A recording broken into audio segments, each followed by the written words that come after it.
Hey guys, welcome back to the Ultimate channel. So we're back with a new interesting story. It is a tragic story of the smartest man in history. This is a sad story of William James Sidis. He had an IQ greater than Albert Einstein and Isaac Newton, 160, 190 respectively. With an IQ believed to be somewhere between 250 to 300, William is said to be the smartest man to ever walk on Earth. He was born in New York City in 1898.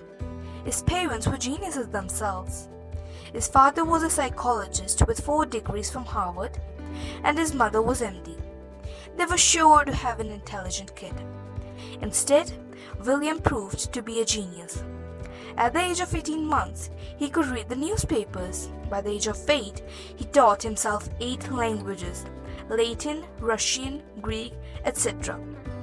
Above all, he made his own new language and called it Good.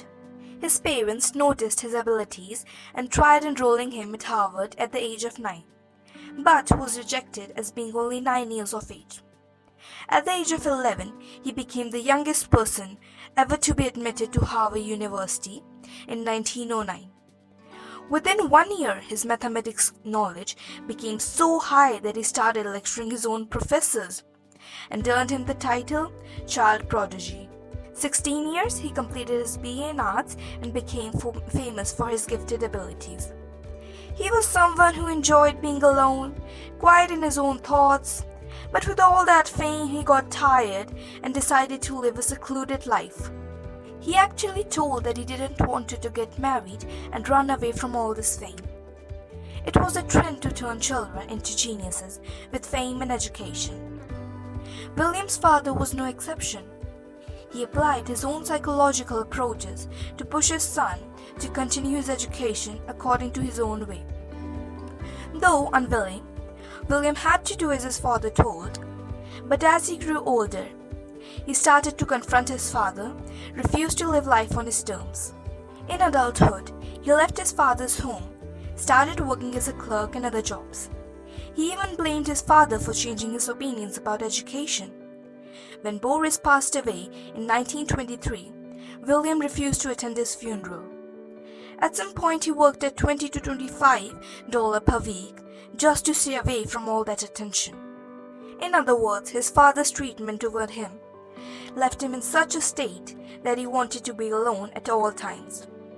Many reporters reached him and after seeing his state, started to mock him and his abilities. But it was later discovered that he has written many genius books using different identities.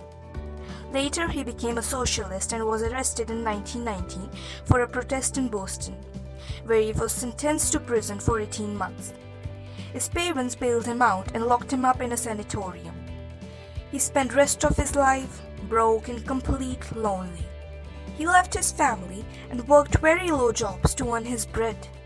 He could have made remarkable discoveries or even changed the world, but we could never know, as he died at the age of 46, alone in 1944, as nobody.